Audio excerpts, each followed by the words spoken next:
Entrevistas en la linterna de Diógenes con el profesor Arcadio. Hoy, orígenes del movimiento obrero y de las teorías anarquistas.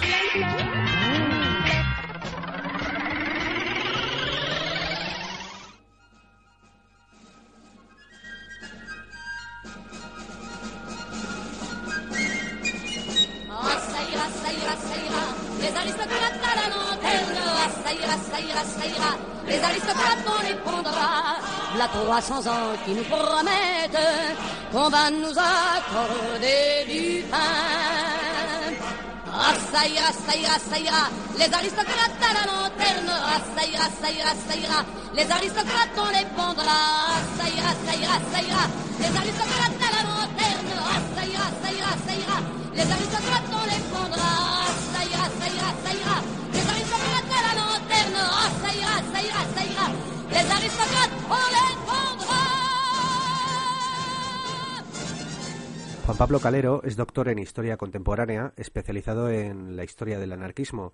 Además es autor de libros de este tipo de temática, como por ejemplo El gobierno de la anarquía.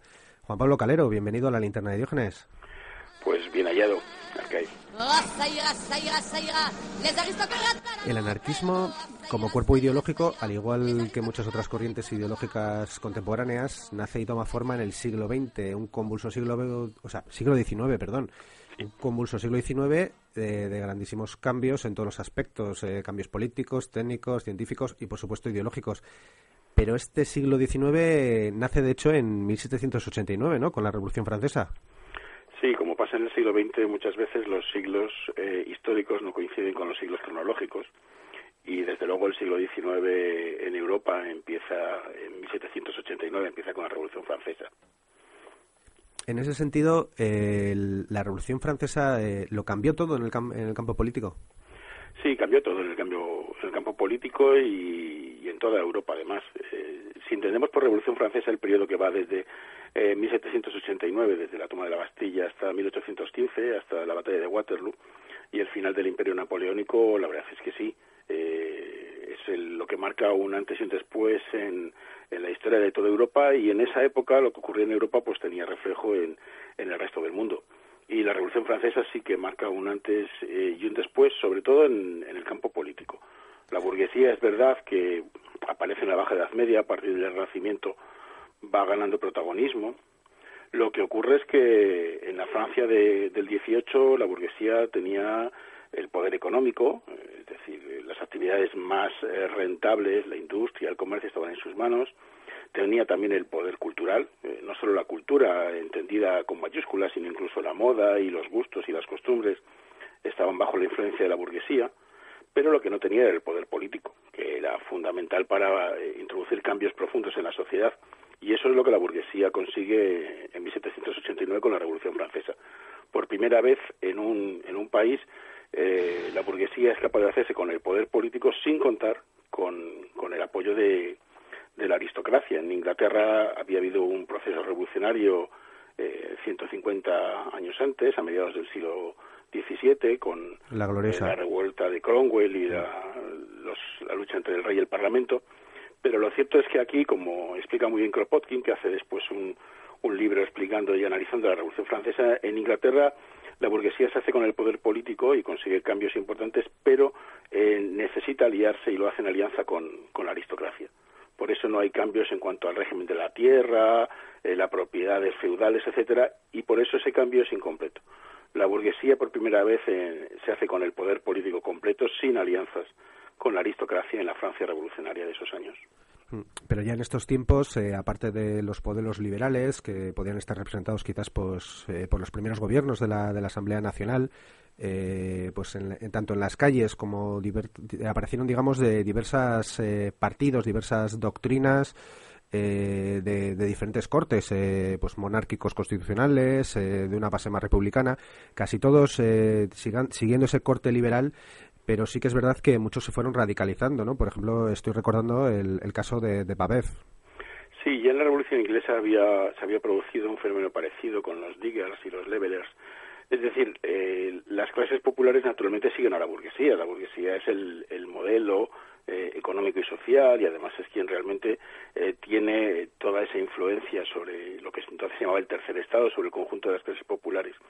Pero sí es verdad que ya en la Revolución Inglesa y sobre todo en la Revolución Francesa aparecen corrientes populares, sectores de lo que no se podía entonces llamar en Inglaterra del 17 ni en Francia del 18 todavía proletariado, pero sí de las clases populares, que de las clases dominadas, sectores que se dan cuenta de que hay una lucha que va más allá, hay una lucha que no se para justo donde tropiezan o donde acaban los burgueses, y eso Babeuf en general, como Graco Babeuf, Buonarroti, etcétera, son los primeros que se dan cuenta de que ellos quieren llevar el proceso revolucionario más allá de donde quieren llevarlo la burguesía, de donde quieren llevarlo los burgueses. Los burgueses quieren un cambio político de distinto tipo, es verdad que aparecen los monárquicos constitucionales como Lafayette, o sectores más radicales, los girondinos, los jacobinos, pero todos tienen un límite final, el límite final es la propiedad privada. Y hay sectores populares que quieren ir más allá, y tanto en la Revolución Inglesa como en la Revolución Francesa, esos que quieren ir más allá, que quieren dar un paso adelante, acaban enfrentándose con la represión de la burguesía. Y por encima de todo, una vez, finalizado este periodo revolucionario, tras, la paz de Viena de 1815 y demás, por encima de todo, quizás la Revolución Francesa lo que sí que introduce, no sé si en la historia, pero sí al menos en el imaginario del mundo europeo de la época, es esa idea de revolución, ¿no?, de la posibilidad de subvertir el orden establecido. Sí, claro, es que eso es lo principal de la Revolución Francesa, es el ejemplo.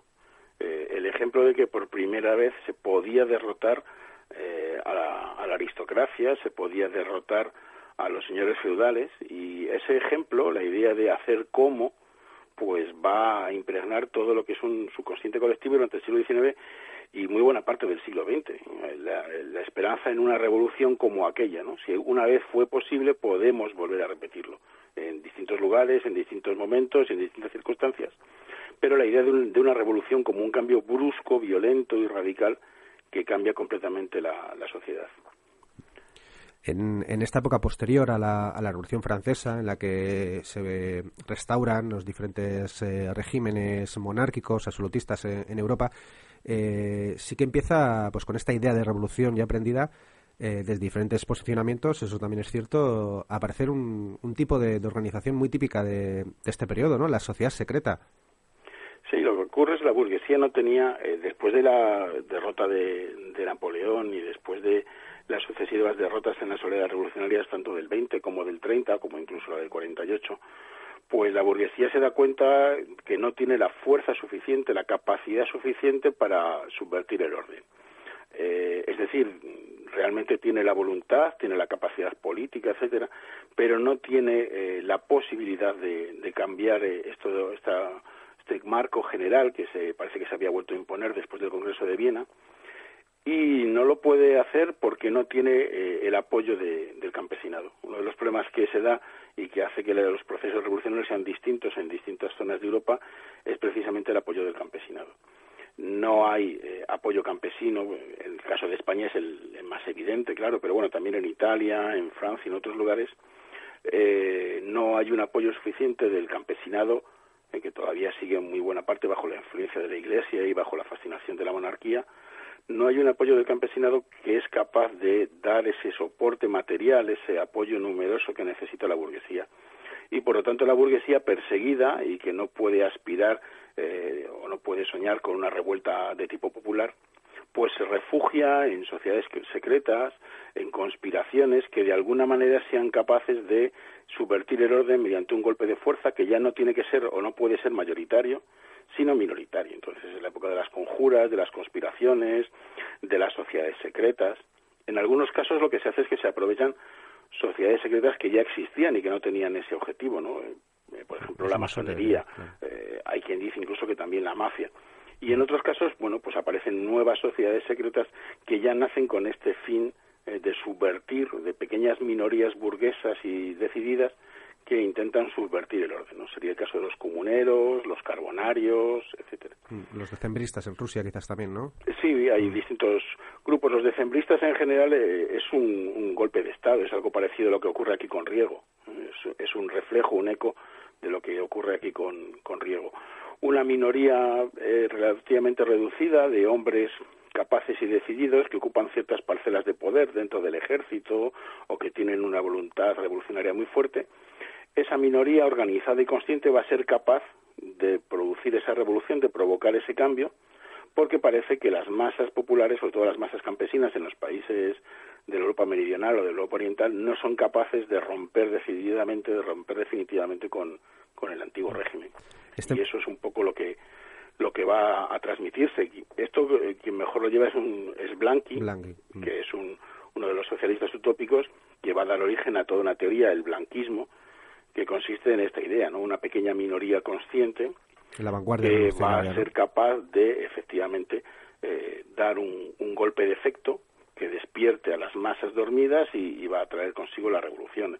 Esta idea de Blanqui, del blanquismo, que recogía la herencia de masones, carbonarios, comuneros, etcétera, pues va a estar muy muy presente hasta buena parte del siglo XX, ¿no? E incluso cuando luego se ve, por ejemplo, la revolución de Lenin, etcétera, con Lenin y Trotsky, pues hay ese mismo modelo. Los leninistas lo que dicen es que Blanqui está equivocado porque esa minoría que él dice no cuenta con una herramienta que es el socialismo científico, pero en realidad, al margen de las ideas, el modelo viene a ser en muchas revoluciones ese modelo de esa minoría blanquista, de esa herencia del siglo XIX. Has mencionado el socialismo científico, pero el socialismo científico lo puso Marx, bueno, no sé si fue Engels precisamente el que acuñó esta palabra, sí, claro, pero lo hizo en contraposición del que luego también llamaron socialismo utópico, ¿no? Que es una serie de personas que plantearon también otros tipos de organización de la sociedad, ¿no? Claro, en cuanto la burguesía se hace con el poder, no de una forma tan radical y tan brutal como la Revolución Francesa, pero poco a poco se va haciendo con el poder a lo largo del siglo XIX, en Inglaterra ya la tenía, pues va imponiendo un sistema económico capitalista que es en buena parte su objetivo, ¿no? Su objetivo es hacerse con el poder político para imponer un modelo económico que es beneficioso. Y ese sistema económico capitalista pues va a caer rápidamente en el exceso, en una sobreexplotación de las clases desfavorecidas, de los desposeídos. Y, naturalmente, la mayoría de los trabajadores no son conscientes de esa situación de explotación. Bastante tenían con sobrevivir. Pero muy pronto va a aparecer, a partir de mediados, hacia 1820, incluso antes, van a aparecer algunos pequeños grupos, algunos burgueses ilustrados, que van a protestar, que van a ser conscientes de esta sobreexplotación y van a protestar. Entonces, se les llama socialistas utópicos porque, en general, mantenían esa posición minoritaria y un poco aislada, mientras que el socialismo científico, que es Engels quien dice, no, lo nuestro es científico, lo anterior no lo es, pero en realidad la diferencia fundamental es que el socialismo utópico está hecho por burgueses bien intencionados, que apelan sobre todo a la moral, etcétera. Solo algunos, ya más avanzados como Blanqui o Blanc, van a ser capaces de pensar en el poder político, pero en general es un proceso que se da, empezando por la burguesía y que luego se extiende a las clases populares, de reacción frente al dominio de la burguesía que se traduce en un capitalismo salvaje. Y entre estos socialistas utópicos estaría Saint-Simon, Fourier, pero también estaría, si no me equivoco, Godwin, ¿no? Que fue uno de los primeros teóricos del anarquismo. Godwin no sería un socialista utópico porque él escribe en la Inglaterra del siglo XVIII todavía, no es considerado generalmente un socialista utópico. Pero Godwin es el primero que empieza a cuestionar y a plantear ese nuevo orden político, con planteamientos que de alguna manera son preanarquistas o serían prelibertarios.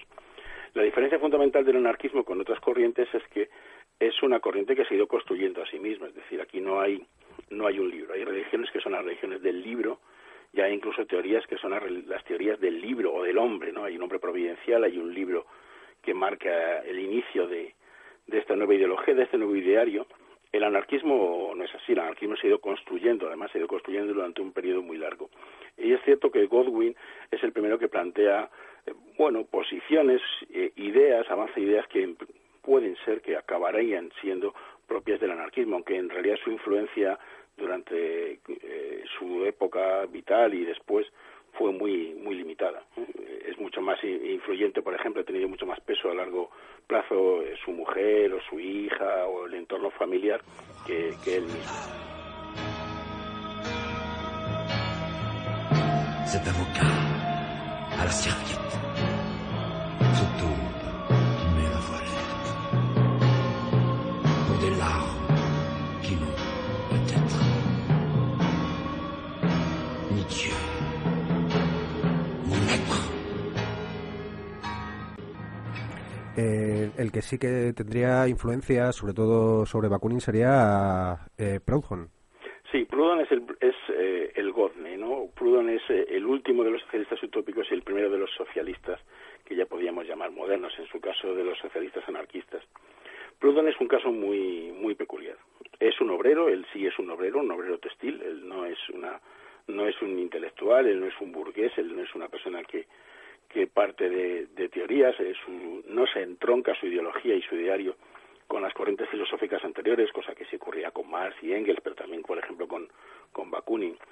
Él es sobre todo una persona que reflexiona de la práctica diaria, reflexiona en la vida diaria sobre lo que está ocurriendo y tiene una evolución larguísima de lo que son sus primeras ideas y sus primeros planteamientos a los que avanzan hacia el final de su vida. Pues hay un cambio muy muy importante. Proudhon entonces sería el último de los socialistas utópicos, porque sí que al principio todavía planteaba banca del pueblo y una serie de elementos un poco quizás imposibles o quiméricos, pero él se va dando cuenta y va adoptando posiciones muy muy significativas. Quizás lo más importante, por ejemplo, en este sentido es cuando, con motivo de unas elecciones en Francia, un grupo de tejedores de Lyon le escribe para decirle a quién votamos, cuál es nuestro candidato, y entonces Proudhon escribe un libro de la capacidad política de las clases jornaleras donde dice no votéis. Esto de la votación, la democracia, el liberalismo, esto es un engaño, esto no es nuestro camino. Pero fue elegido diputado, ¿no? Sí, es que es un hombre absolutamente contradictorio. Lo que ocurre es que hay quien ve en sus contradicciones un motivo para criticarle y atacarle, y a mí me gusta más ver que sus contradicciones son las de una persona que va construyendo su propia biografía al mismo tiempo que construye las ideas anarquistas. Algo que sucederá también con Bakunin, también personalidad contradictoria donde las haya. Bakunin no, Bakunin es un revolucionario. Bakunin es un revolucionario absoluto. Es una personalidad arrolladora desde el punto de vista revolucionario. Él tiene mucho más claro que Proudhon a dónde quiere llegar. Otra cosa es que Bakunin es una persona capaz de aliarse con el diablo, nunca mejor dicho, sí, con tal de llevar adelante sus propósitos revolucionarios y su deseo de subvertir el orden político en Europa. Pero sus ideas en general están más asentadas y están más evolucionadas, aunque sus escritos sí que son mucho más caóticos, que Proudhon. Proudhon sí que realmente sufre un cambio, y el cambio que vive Proudhon es el cambio que viven las clases populares y que viven los sectores más avanzados dentro de Europa. De hecho, pasa, por ejemplo, de ser requerido constantemente por Marx y Engels para que hable con ellos, para que tenga contacto, para que se relacione con ellos, y sin embargo, cuando según se va decantando, pues Marx y Engels acaban considerándole poco menos que un apestado. Y hay todo este debate de la filosofía de la miseria y la miseria de la filosofía, estos dos libros escritos precisamente a favor de unas ideas y en contra de las ideas de Proudhon. En este contexto, bueno, uno de los momentos de mayor auge tanto de Proudhon como, digamos, el inicio de estas correrías de Bakunin serían en estas revoluciones del 48, ¿no? De 1848 en Europa. Sí, había habido una serie de procesos revolucionarios, los más conocidos son los del 20, que todavía es un proceso revolucionario en general frustrado completamente. Solo Grecia inicia un proceso revolucionario que acabará con su independencia.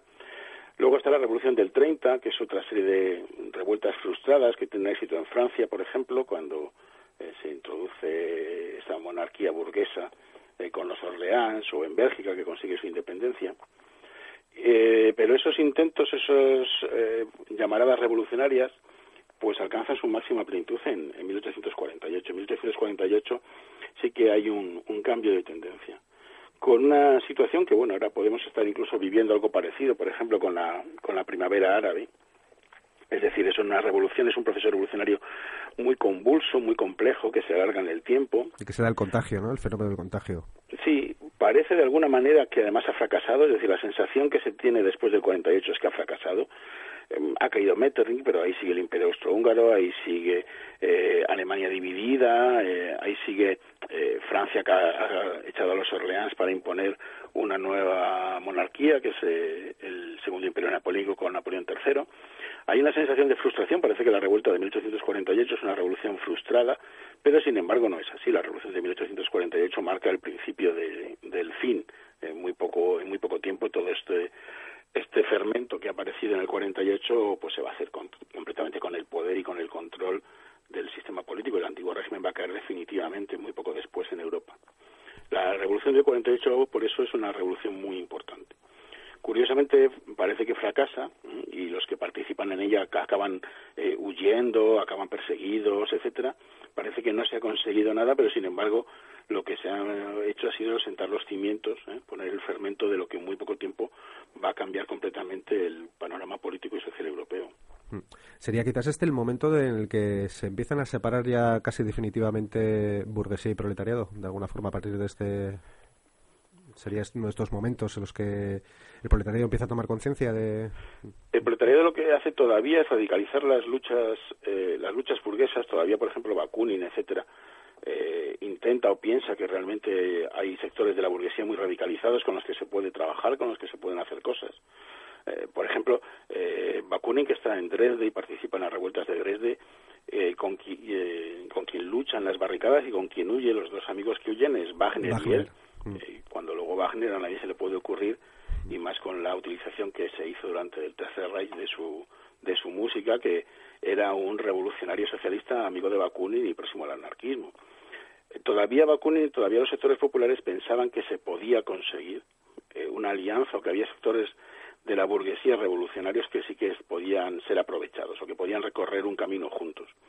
Pero esos sectores de la burguesía que después del 48 se van a hacer con el poder, inmediatamente van a dejar claro que los cambios y las revoluciones tienen sus límites, algo que ya había empezado a verse en la Revolución Francesa de 1789 con la conspiración de los iguales, de Babeuf, etcétera. Y a partir de la gente que en el 48 va a acabar haciendo la revolución y finalmente, aunque fracase, va a hacerse con el poder, es la que va a marcar las diferencias con la que se trabaja. Ni Dieu, ni maître,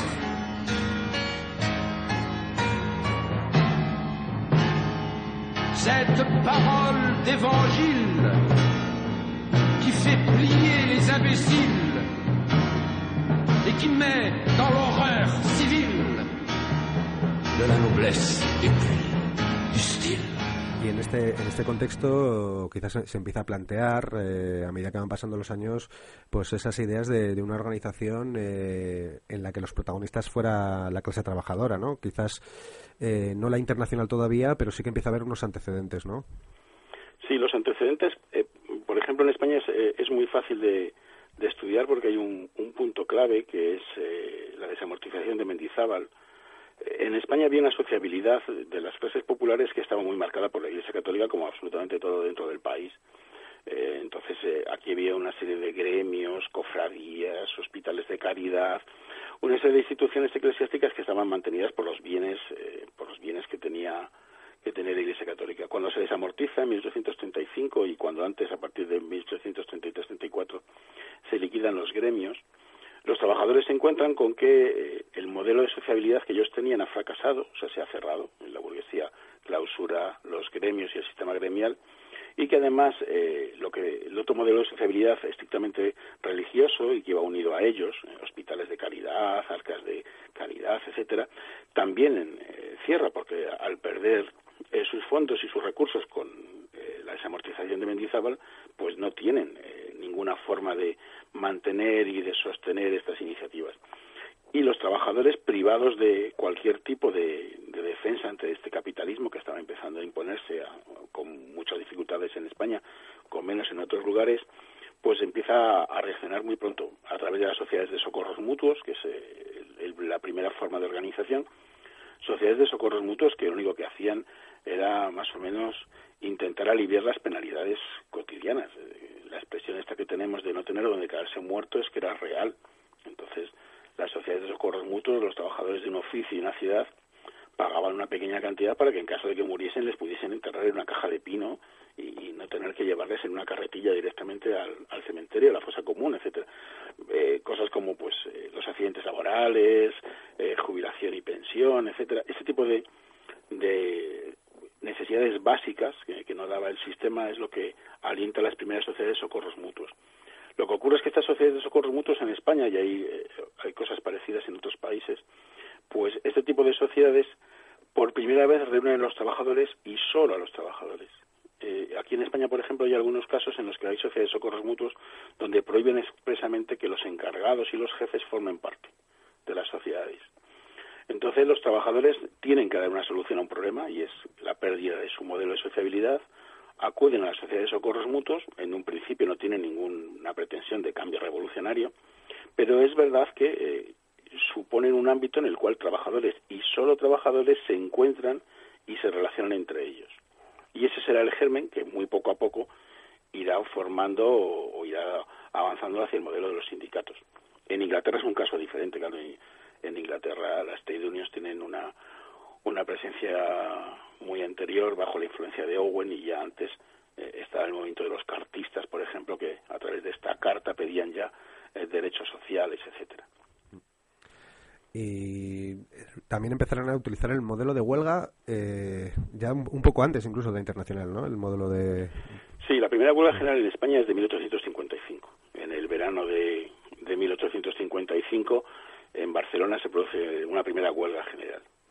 No es una huelga general como luego se entenderá por parte de los anarquistas. La huelga general es una especie de demostración del poder revolucionario del pueblo.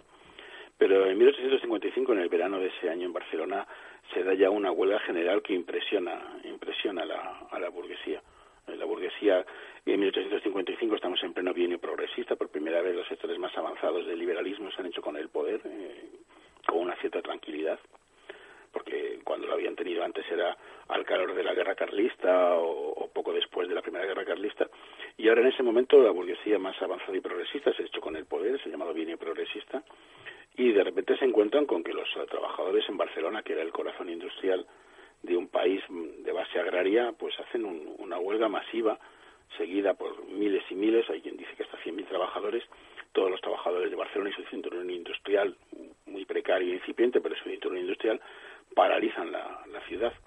Y es la primera demostración de fuerza de los trabajadores. Los trabajadores han sido capaces de crear estas sociedades de socorros mutuos, alentarlas a pesar de la persecución y de la represión, y en cuanto se puede y se abre la mano, pues ellos de alguna manera ponen en juego cuál es su poder.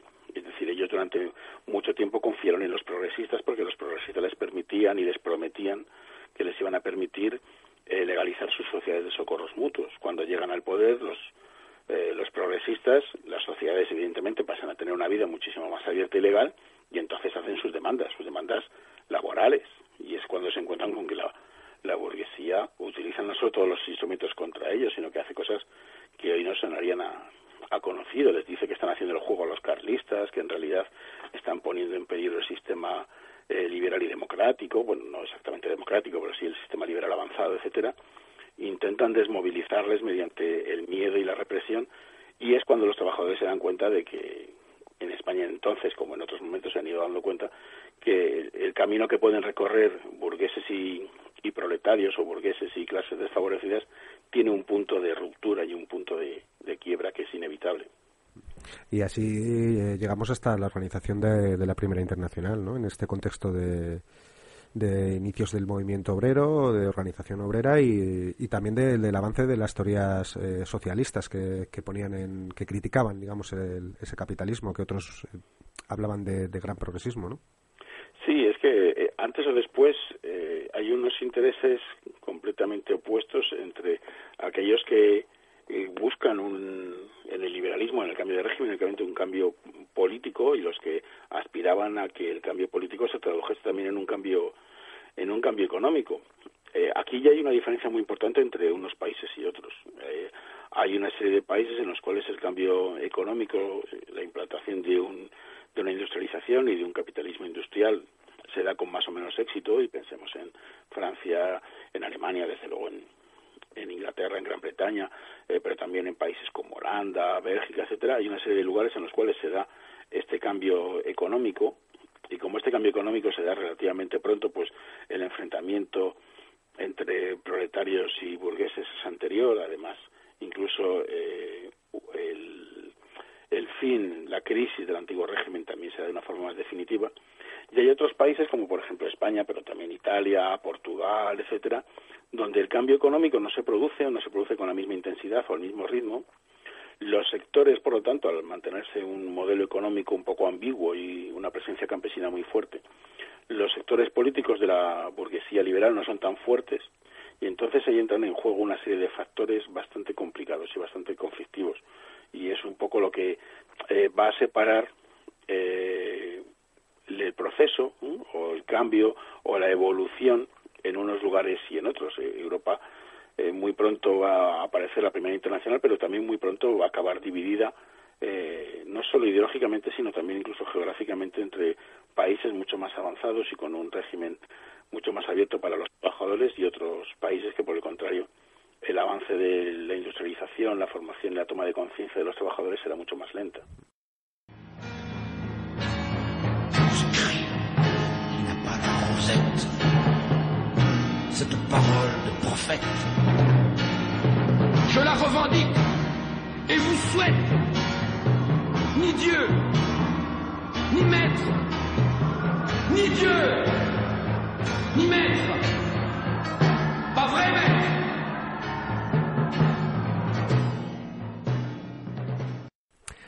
La Internacional nace a finales de los 60, ¿no?, del siglo XIX. En 1862, 1864 es cuando se dan las primeras conversaciones. Con motivo de una exposición en Londres, hay un grupo de trabajadores franceses que acuden a Londres, un poco con la excusa de la exposición internacional, pero en realidad con la idea de contactar con los trabajadores británicos, que tienen un grado de libertad y de organización mucho mayor. Y a partir de esas primeras conversaciones va a acabar surgiendo lo que será la Primera Internacional. Primera Internacional que en realidad será en buena parte una entelequia, porque únicamente en Inglaterra y muy poco después en Francia, en España, solo en algunos países existía realmente la capacidad y la posibilidad de organizar sindicatos.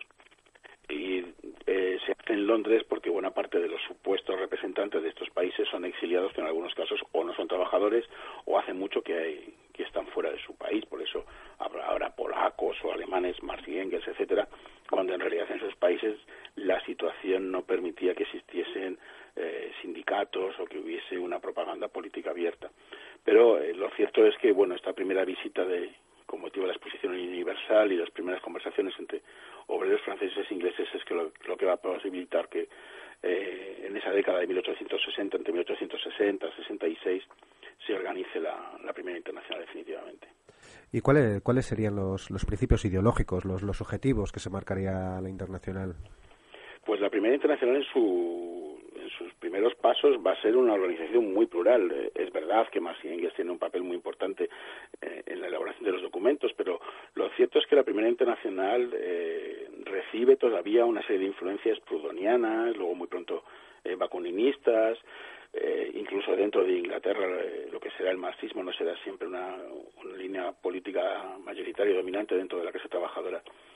Yo creo que en la Primera Internacional en un primer momento es un movimiento revolucionario de carácter popular. Frente a los movimientos revolucionarios de carácter burgués que habían ido apareciendo y que se habían ido imponiendo poco a poco en sus países, pues los trabajadores en aquellos países más desarrollados, donde el capitalismo tenía más recorrido, eran conscientes, habían tomado conciencia de clase, es decir, se habían dado cuenta de cuáles eran sus limitaciones y que sus deseos no coincidían con los de la burguesía, y tenían ese deseo, esa herencia revolucionaria que decíamos, ¿no?, la revolución como un momento mágico, y ese deseo de hacer una revolución que no fuese la revolución burguesa. Yo creo que la Primera Internacional, esa es la idea general que tiene. Es verdad que los documentos los redacta Marx, etcétera, pero no había una ideología clara y marcada y definida, sino que recibía muchas influencias. La verdad es que hasta la Comuna de París y hasta 1872 prácticamente el movimiento obrero no cristalizará o no empezará a dotarse de una ideología propia de una forma masiva, no que haya personas, individuos, grupos o corrientes, pero como algo cristalizado hasta 1871-72 el movimiento obrero no tendrá una ideología clara. Y tanto la Primera Internacional como la Comuna de París, etcétera, recibirán influencia de grupos muy muy distintos y de posiciones muy variopintas que tenían en común común esta visión de somos trabajadores o queremos la abolición también del sistema económico y no solo del antiguo régimen político. Queremos hacer una revolución ya no con la burguesía, sino incluso contra la burguesía, y necesitamos una serie de derechos básicos. Esta visión revolucionaria y popular sería el elemento común. Y dentro de él había unas posiciones y había unas líneas ideológicas bastante diversas. Una cosa es decir quién había elaborado este documento o aquel, y otra cosa es cuál era el sentimiento que impregnaba, y se vio muy pronto, tanto con la Comuna de París como después, a partir del 72, se vio muy pronto que evidentemente había grupos y tendencias muy diversas conviviendo dentro de la Internacional. Bueno, pero nos quedamos con ese sentimiento, esa idea, quizás como uno de los pilares, ¿no?, de la Internacional, de que sea la clase trabajadora la única que podría hacer esa revolución, ¿no?, sin contar con la burguesía. Sí, la idea fundamental que hay, que es la que plasma esta ideología y esta conciencia de clase, es que la emancipación de los trabajadores ha de ser obra de los trabajadores mismos. Es decir, los trabajadores tienen que emanciparse, esa es la primera idea, y la emancipación de los trabajadores vendrá de ellos. No esperamos de la burguesía, eso todavía lo hacían los socialistas utópicos, aunque algunos blanquistas, proudhonianos, etcétera, estén dentro de la Internacional, sino que la revolución, la emancipación de los trabajadores tiene que ser hecha por nosotros. No vamos a esperar o a confiar en nadie de fuera, en nadie ajeno a nosotros. En España, cuando se hace el primer congreso de la Internacional, de la Federación Española, que es en el año 1870, en el verano en Barcelona, hacen una definición clarísima. Dicen, somos en política anarquistas, en economía colectivistas y en religión ateos. Es decir, no esperamos que ningún dios, ninguna clase burguesa, ningún sector bien intencionado que no sea trabajador nos ayude. La emancipación de los trabajadores ha de ser obra de los trabajadores mismos. Esta es la idea fundamental de la Internacional. Tomamos conciencia de clase, queremos la emancipación y sabemos que solo nosotros lo vamos a conseguir.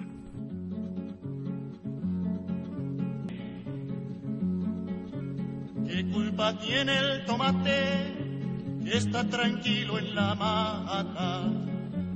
¿Qué culpa tiene el tomate que está tranquilo en la mata? Y viene un hijo de puta y lo mete en una lata y lo manda pa' Caracas. Y viene un hijo de puta y lo mete en una lata y lo manda pa' Caracas. Los señores de la mina han comprado una romana.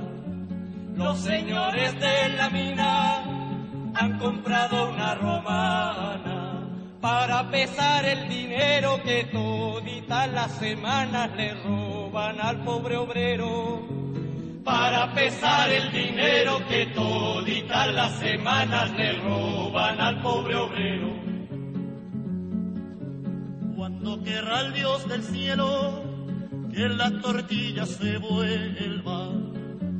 Cuando querrá el Dios del cielo que la tortilla se vuelva. Que la tortilla se vuelva, que los pobres coman pan y los ricos mierda, mierda. Que la tortilla se vuelva, que los pobres coman pan y los ricos mierda, mierda. Que la tortilla se vuelva, que los pobres coman pan y los ricos mierda, mierda. Y hubo un suceso que marcó, por un lado, también digamos que el nombre de Internacional e internacionalistas se oyese de boca en boca en media Europa, pero que también en parte provocó o aceleró su escisión. Me refiero a la Comuna de París de 1871, ¿no? Sí, la Comuna de París es el hecho fundamental de este periodo de la Internacional y del movimiento obrero. Porque la Comuna de París lo que pone de manifiesto es la ruptura definitiva entre los trabajadores y la burguesía. Así hablamos de los sectores más avanzados. Es decir, hasta 1868, hasta 1870-71, todavía los trabajadores, en buena parte, colaboraban con la burguesía para acabar con el antiguo régimen, terminar con los privilegios del sistema feudal, etcétera, etcétera. Y se ve, por ejemplo, aquí en España, la Revolución de 1868, que es la que realmente provoca todo el proceso de la Comuna de París. La Comuna de París es el resultado de un enfrentamiento entre Francia y Alemania, y la causa del enfrentamiento entre Francia y Alemania es precisamente quién va a ocupar el trono de España, del que ha sido descabalgada la reina Isabel II por la fuerza de la burguesía más progresista y de los sectores populares, pues ese momento, la Comuna de París, como aquí en España la Revolución del 68, hasta ese punto, hasta ese lugar, trabajadores y burgueses aún pensaban que había un campo de actuación común, y que es el que he señalado, ¿no? Pues acabar con el antiguo régimen, tanto político, etcétera. Pero a partir de ese momento, a partir de 1868 o 71, en la Comuna sería en el 71, en España ese fenómeno se da con la Revolución Cantonal en el 73, de repente hay sectores populares que se dan cuenta de que su etapa de colaboración con la burguesía ha terminado. La burguesía, que tenía el poder económico y el poder social y cultural, se ha hecho con el poder político, unificación de Alemania, unificación de Italia, etcétera, etcétera, y entonces se ha hecho con el poder político y está oprimiendo a los trabajadores y está negando a los trabajadores una serie de derechos sociales que ellos aspiraban o pensaban que también iban a conseguir. Y ahí hay un divorcio definitivo. La Comuna de París es la que provoca la ruptura definitiva entre los trabajadores y la burguesía, y es la que marca la aparición de un movimiento obrero que será autónomo, que será independiente y que estará formado en lo fundamental por los propios trabajadores. Que quizás para los oyentes podríamos explicar un poco la Comuna de París, que fue un momento de resistencia de las milicias populares de París, que organizaron el propio París estuvo organizado y gobernado por los propios trabajadores durante, no sé si recuerdo, 2 meses o así, hasta que fueron derrotados militarmente. Sí, lo que ocurre es que los españoles buscan un nuevo rey para sustituir a Isabel II y a los Borbones. Entonces hay una propuesta de que algún príncipe alemán ocupe el trono de España. Napoleón III se niega, evidentemente, a que haya un rey alemán en España, dado que eso supondría de alguna manera tener un enemigo a la espalda, en la retaguardia, y se opone frontalmente a esta posibilidad. Bismarck, que es el canciller de Prusia, modifica y tiende una celada a Napoleón, en la que cae, provoca una guerra, la guerra franco-prusiana. En la batalla de Sedan, Napoleón III es hecho prisionero y el imperio cae. Los prusianos se acercan a París y entonces hay un debate. Los sectores de la burguesía, que se supone que deberían ser los nacionalistas o los que realmente ahora se han hecho con el poder político, están dispuestos a rendirse y a permitir que los prusianos entren en París. Y los sectores populares, las clases populares, se niegan, dicen, no, aquí hay que resistir, ¿cómo vamos a entregarnos sin lucha? ¿Cómo vamos a dar este gobierno y este poder que ahora tenemos? Y ante la negativa de la burguesía, los trabajadores se hacen con el poder dentro del propio París, organizan las milicias y se hacen con el control de la ciudad. Hay otros lugares en los cuales también está ya la Comuna, en Lyon, por ejemplo, donde Bakunin es el inspirador de la revuelta en Lyon, etcétera, pero el lugar donde tiene más peso por la propia estructura política y social de Francia es la Comuna de París. Y va a ser un experimento muy breve, pero que a mí va a ser un experimento absolutamente revolucionario, porque no solo van a cambiar la bandera francesa por la bandera roja, no solo que van a acabar con el tema o el concepto de nación, frente a la idea que podía parecer de que lo que quieren es defender la nación, pues algunos de sus ministros o de sus generales serán polacos o serán personas de otras nacionalidades aceptadas sin más. Cambia la percepción de las mujeres estarán en las milicias, habrá barricadas defendidas exclusivamente por mujeres, habrá cambios políticos y sociales muy profundos en cuanto a derechos sociales, jornada de trabajo. De alguna manera hay una primera forma de Estado obrero. No sería un Estado, porque apenas ocupaba la ciudad de París, no sería exactamente un Estado obrero, pero de alguna manera la Comuna de París es la primera vez que los trabajadores piensan que por sí mismos serían capaces de organizar políticamente la ciudad o la sociedad. Naturalmente dentro de ellos hay muchísimas diferencias. Hay blanquistas, hay proudhonianos, hay bakuninistas, hay marxistas, hay sectores internacionalistas más o menos difusos. Hay corrientes muy diversas, pero todas tienen en común el deseo de hacer una revolución y demostrar el camino de que los trabajadores pueden organizar políticamente y organizar a la sociedad según sus conceptos y sus ideas. Esto es la Comuna de París. La Comuna de París, que también tuvo otra consecuencia, y es que fracasó. Sí, la Comuna de París, claro, lo que ocurre es que es algo tan increíble que, claro, que es que el fracaso se nos olvida a veces. Sí, fracasó. Lo que ocurre es que, por ejemplo, en la Comuna de París aparecieron el arma de aviación, por así decirlo, los globos aerostáticos que servían para ver el avance del enemigo, y en ese globos aerostáticos había gente como Nadar, por ejemplo, que será uno de los principales desarrolladores de la fotografía, o Reclus, ¿no? O alguno de los impresionistas de repente se hacen cargo de la Academia, del Museo del Louvre. Es decir, en solo 2 meses el cambio fue tan revolucionario, tan radical, tan absoluto, que aunque evidentemente fracasó y fue muy corto, el tiempo de las cerezas, como decía la canción que ellos cantaban, pues aunque fue un periodo muy corto, fue un periodo lleno de posibilidades y que además cambió y abrió los ojos a las clases trabajadoras en buena parte de España y de Europa. Y provocó también luego muchos debates y polémicas, ¿no? Entre, pues quizá también Marx y Bakunin y demás, digamos, las tendencias dentro de la propia Internacional. Claro, el fracaso de la Comuna de París es lo que hace preguntarse por qué ha fracasado. Es decir, si fue tan maravillosa, si tenía tantas posibilidades, si era una especie de semillero de ideas, ¿por qué fracasó? Y ante la pregunta de por qué fracasó, surgen las distintas respuestas. Y las distintas respuestas, de Marx o de Bakunin o de otros, las distintas respuestas lo que hacen es mostrar la diferencia de las diferentes ideas y teorías que estaban por detrás o que estaban por debajo de la Internacional. La Comuna de París es lo que supone la quiebra definitiva, porque pues es por qué ha fracasado, y esas distintas respuestas traducen o traslucen teorías y posiciones políticas y económicas muy enfrentadas.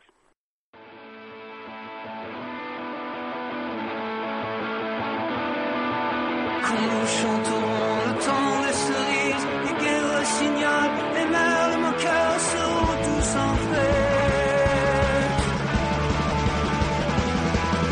Les belles auront la folie en tête, et les amoureux du soleil au cœur. Quand nous chanterons le temps des cerises, sifflera bien mieux le merle moqueur.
Y así llegamos hasta el famoso Congreso de La Haya de 1872, donde se da ya esa gran polémica entre Marx y Bakunin, o los seguidores de Marx y los seguidores de Bakunin. Sí, en 1872 había habido una conferencia en Londres en el 71 que había sido bastante conflictiva, y en 1872 es cuando la Internacional se rompe definitivamente. La Internacional se rompe y se celebran 2 congresos diferentes, uno en La Haya, a lo que van los países y los delegados más próximos a Marx, y otro que se hace en Saint-Imier, pequeña localidad suiza, donde se reúnen los que están más próximos a las teorías de Bakunin. Y a partir de ese momento, los 2 congresos de la Internacional, de La Haya y el de Saint-Imier, marcan el final de la unidad de la clase trabajadora, del movimiento obrero.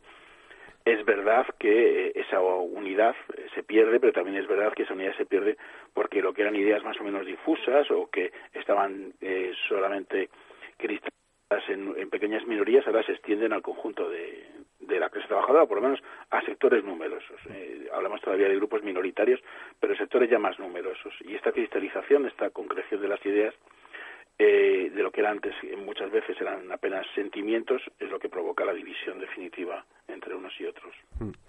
Pero parte de las polémicas eran tanto ideológicas como propiamente organizativas de la propia Internacional. Me refiero porque esto sí que también puede dar pie a entender un poco la forma de pensar de esas diferentes pensamientos o ideologías.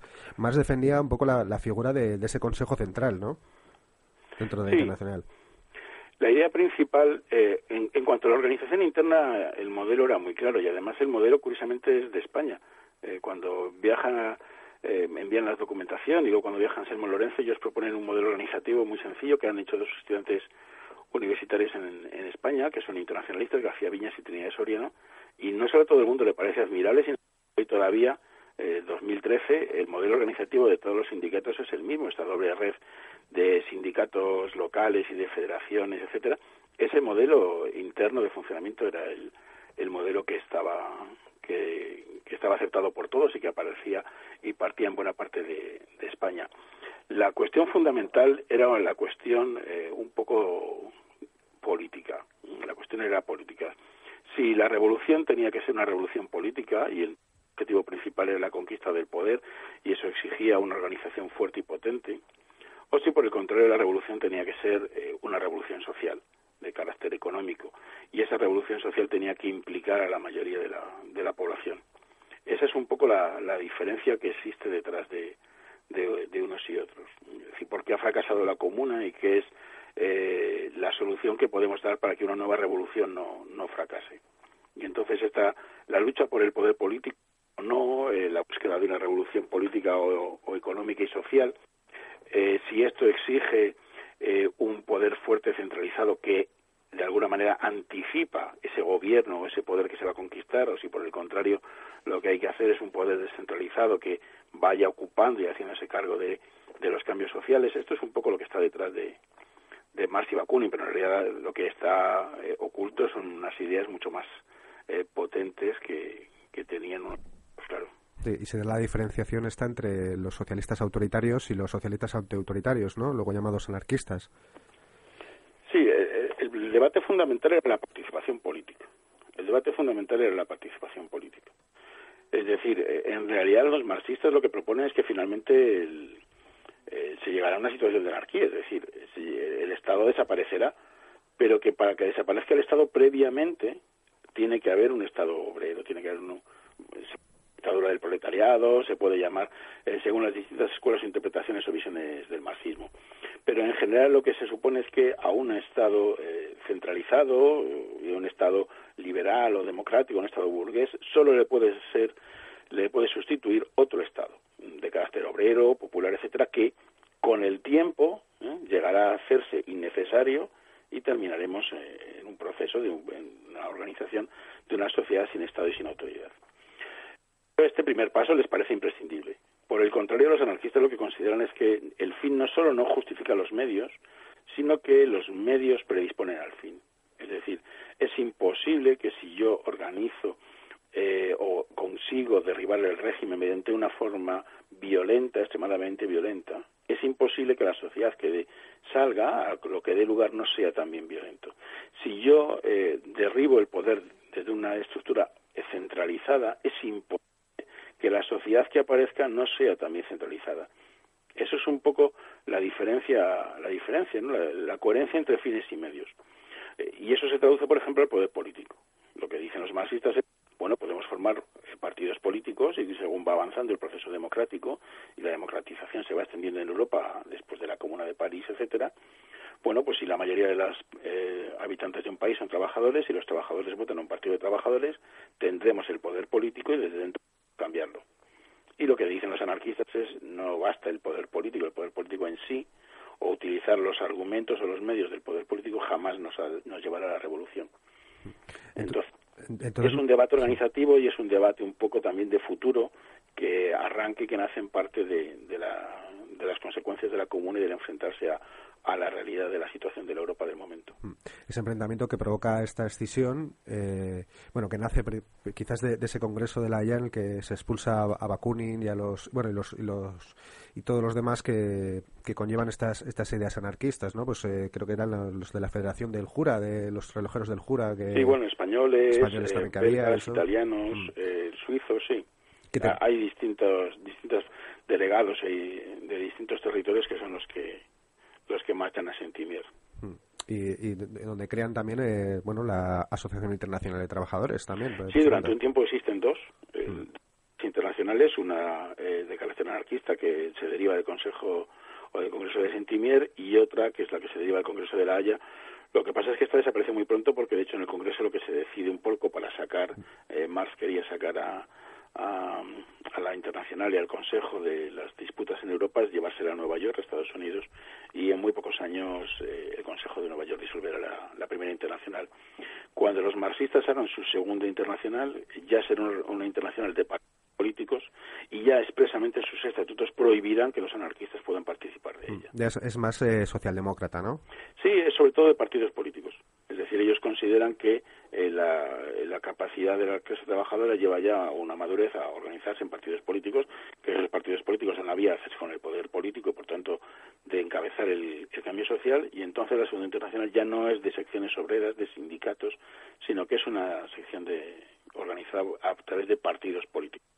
Los anarquistas no es que estuviese prohibido, que sí que lo estaba expresamente, naturalmente no tenían nada que hacer porque no iban a formar parte o a organizar un partido político. Y la Primera Internacional anarquista pues irá sufriendo y soportando una serie de crisis, persecuciones y demás, se disolverá de hecho y se reconstruirá en 1922 con el mismo nombre, AIT, o sea, el nombre de la Internacional, se reconstruirá en Berlín en 1922 y seguirá siendo una organización no internacional formada exclusivamente por sindicatos. Entonces, con esta escisión de la Primera Internacional, de alguna forma, cristaliza lo que sería el anarquismo moderno, aunque quizás, nos faltaría llegar ya a otros grandes teóricos, ¿no? Como Kropotkin y demás, que creo que los vamos a dejar para otro día, pero sí que podríamos decir que es donde aparece, digamos, claramente el anarquismo ya como movimiento social, movimiento ideológico, ¿no? Sí. El Congreso, marxistas, de alguna manera su acta de nacimiento, su certificado estaría en la publicación en 1848 del manifiesto del Partido Comunista, de los comunistas en Londres, etcétera. Aquí no podemos hablar de un libro, de una fecha fundacional. En realidad quien va a dar un carácter mucho más serio y profundo a la ideología anarquista va a ser Kropotkin o Reclus o luego después Malatesta. Bakunin en lo personal era absolutamente caótico, entonces prácticamente la mayoría de sus escritos están inacabados, etcétera. Pero como una organización, con unas señas de identidad propias, aparecen en el Congreso de Saint-Imier. Las resoluciones del Congreso son muy pequeñas, caben en un par de folios escasos, pero sin embargo está ahí todo el germen de lo que va a ser el movimiento libertario en el futuro, sí. Bakunin a mí siempre me ha dado más la impresión, más que de un teórico, que una auténtica fuerza de la naturaleza. Sí, debía de ser impresionante. Él debía de ser, en lo personal, absolutamente impresionante. Y él era una persona con una vitalidad y con un espíritu, no sé, muy propio de su época, ¿no? La verdad es que la mayoría de las aventuras y peripecias que se cuentan de él, como cuando es condenado a la cárcel en Rusia zarista, se escapa y en vez de escaparse hacia Europa, lo que hace es que cruza buena parte de Siberia, llega hasta América, baja. Es un personaje excesivo. Lo debía ser personalmente en su presencia que se hacía notar, y es un personaje excesivo en absolutamente todo lo que hace. Es decir, tiene que renunciar y es desheredado de todo el patrimonio familiar. Él es un aristócrata, estaba llamado para ser, igual que Kropotkin, precisamente miembro de la Guardia Imperial, oficial de la Guardia del Zar, etcétera. Entonces su vida es una vida novelesca y romántica como pocas, sí. Recuerdo las palabras de un compañero suyo, que fue compañero suyo, si no recuerdo mal, en una de estas revueltas de León, y que decía de él, de Bakunin, qué hombre, el primer día de la revolución es insustituible, al tercero habría que matarlo. Me parecía muy, muy significativo, no porque tuviese razón o no, sino por esa personalidad tan desbordante, ¿no? Que ese magnetismo que tenía que... Sí, es que su vida es siempre... Por ejemplo, quien introduce el marxismo en Rusia es Bakunin. Es el que traduce los textos de Marx.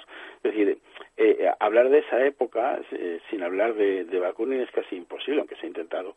Y además la cantidad de facetas, pues eso, organizas asociaciones y ligas con personas de la burguesía, amigo de Garibaldi o de Wagner, traduce a Marx, es una personalidad arrolladora que de alguna manera marcó el inicio del movimiento libertario. Luego hubo otras personas, ya digo que, por ejemplo, Kropotkin, etcétera, o Reclus, etcétera, que tenían una visión diferente y que eran científicos, intelectuales y que asentaron las ideas. Y también revolucionarios y militantes activos, la cosa es como sea. Sí, Kropotkin, pero con mentes más ordenadas. Kropotkin se pasó la vida prácticamente en Londres, que abandonar la Rusia natal, etcétera, y se fue a una casita en Londres, Cotas Viola, pero la verdad es que se pasó el día escribiendo, además fue un científico muy conocido y reputado que escribió para la Academia Británica, etcétera, pero la otra parte del tiempo se la pasó conspirando. Buena parte de las conspiraciones y de las revueltas revolucionarias de la época en Europa pasaban por él. Quizás sin moverse, no era como Bakunin, que parecía estar en todas partes, sí. Pero sí, él no fue un teórico. Ninguno de ellos, ni siquiera Reclus, fueron simples teóricos. Hemos hecho hoy un viaje hacia el nacimiento y desarrollo del anarquismo, un viaje complejo y con muchos recovecos, que espero que haya iluminado algunos de estas esquinas. Juan Pablo Calero, muchas gracias por guiarnos en este viaje. Muchas gracias. Yo lo que espero es haber abierto interrogantes, es decir, haber despertado la curiosidad. Lo bonito no es dar respuestas, lo interesante es dar preguntas. Dar preguntas a la gente. A veces lo hayamos hecho. Es más importante el camino que la propia meta. Efectivamente. Pues muchas gracias. Muchísimas gracias a ti. Venga, adiós.